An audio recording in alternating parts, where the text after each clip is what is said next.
Jeannie Seely, the legendary voice of country music and a historic member of the Grand Ole Opry, has passed away. The country music world was shaken on Friday, August 1st, 2025, when her representatives confirmed that Jeannie died at the age of 85 due to complications from an intestinal infection. She took her final breath at Summit Medical Center in Hermitage, Tennessee. Her death wasn't entirely unexpected, but it was still deeply heartbreaking. Jeannie had been struggling with serious health issues throughout 2025. She endured multiple back surgeries earlier this year for vertebrae repair, and came to emergency abdominal surgeries, a serious bout of pneumonia, and to stay in the intensive care unit for 11 days. These ongoing complications made it clear that she was fighting a difficult and painful battle.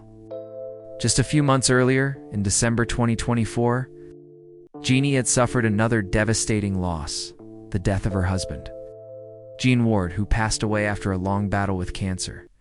That loss left a visible mark on her emotionally. But Jeannie kept showing up. She kept performing. She kept singing.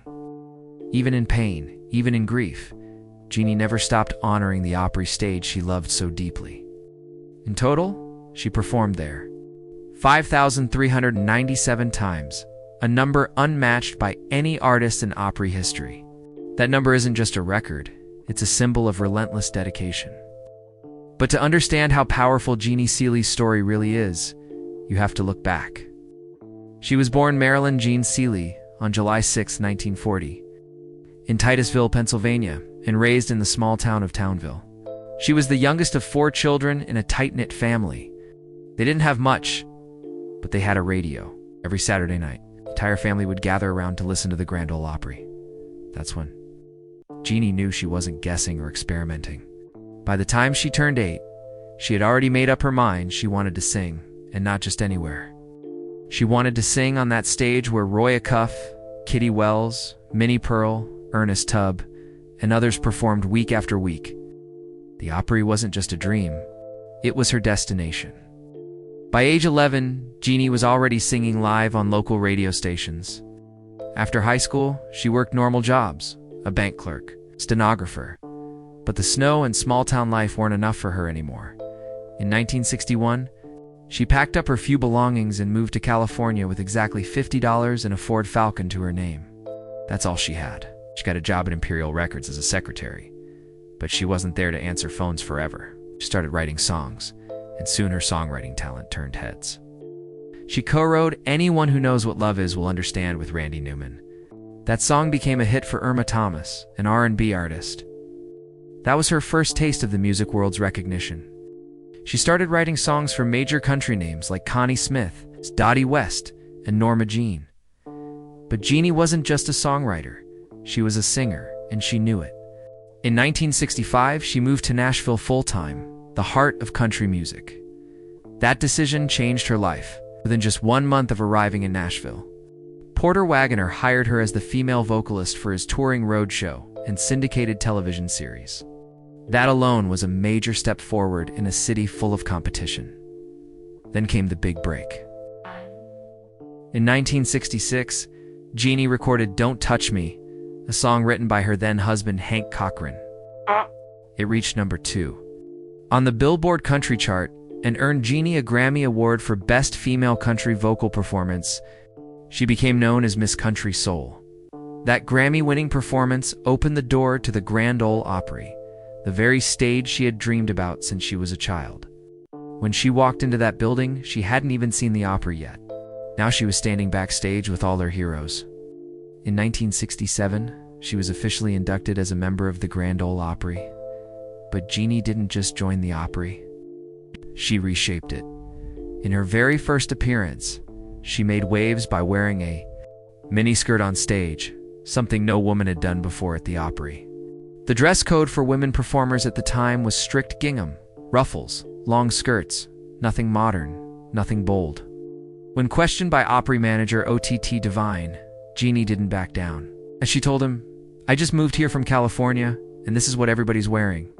When he pushed back, she joked, "Okay, I'll make you a deal. I won't wear them in the back door if you won't let anyone come in the front door wearing them."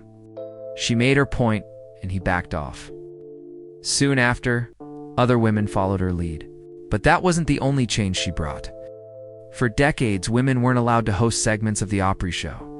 That job was for men only. Jeannie questioned that policy repeatedly. She pointed out that 1/3 of the performers were women, yet they were excluded from hosting duties.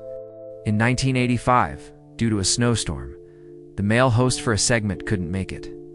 Jeannie stepped in and became the first woman to host a segment of the Grand Ole Opry. It wasn't until 1993 that the rule officially changed. She didn't make speeches. She just made things happen by showing up, standing firm, and refusing to accept old rules. She also continued releasing charting songs throughout the late 60s and 70s.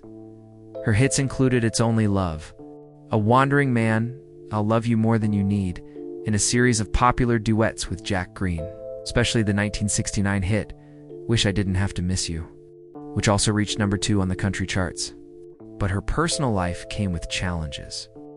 She married Hank Cochran in 1969, but their marriage ended in 1981. In 1977, she was in a serious car accident which left her with a fractured jaw, broken ribs, and a punctured lung. Her career slowed down in the aftermath. Her duet partnership with Jack Green ended around the same time, but Jeannie didn't disappear. She appeared on the Honeysuckle Rose soundtrack with Willie Nelson, acted in stage musicals like Takin' It Home and The Best Little Whorehouse in Texas, and returned to full-time music in the 1990s. She never left the scene completely.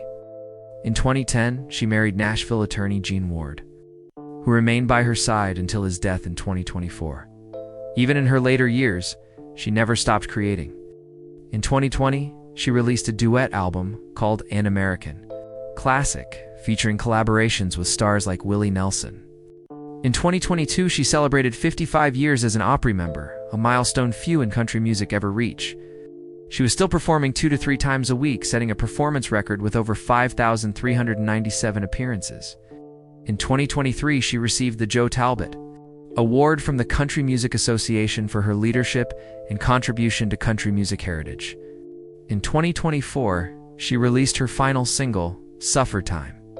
At the time, she was still working on new material. She told People magazine, "It's just phenomenal that I'm still able to be doing this." Even at age 84, she wasn't slowing down because she wasn't ready to. Her words were clear. "I tell everybody I'm not retired. I just quit working. They're two different things. I only do what I enjoy. If it sounds like too much work, I just know we don't want to do that." Those were Jeannie's final public sentiments, and they perfectly summed up who she was: a strong, disciplined, honest woman who gave everything she had to her art and did it on her own terms. She is survived by extended family, close friends, and her beloved cat, Corey. She was preceded in death by her husband Gene Ward, her parents Leo and Irene Seely, and her siblings Donald Seely, Bernard Seely, and Mary Lucille Lang.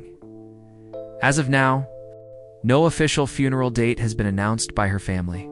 However, the August 2nd, 2025 Grand Ole Opry performance was fully dedicated to Jeannie Seely's memory.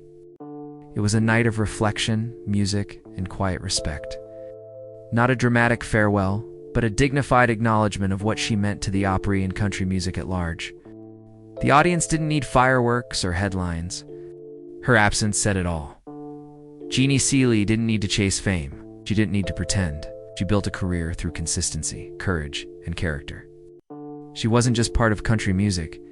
She was part of its foundation. She lived through 6 decades of changes in the industry and never once compromised her integrity. She remained a bridge between generations. She brought truth to the stage. She broke rules, but never broke trust. Today, country music mourns the loss of more than just a voice. It mourns a pioneer. It mourns a record setter. It mourns a woman who took the Opry stage more than anyone ever has and possibly ever will. And when we think about what Jeannie Seely meant, we don't need poetic words. We only need the truth. She showed up every single time. She earned every second she spent on that stage. And she never stopped loving what she did. Goodbye, Jeannie Seely. You didn't just touch country music. You shaped it.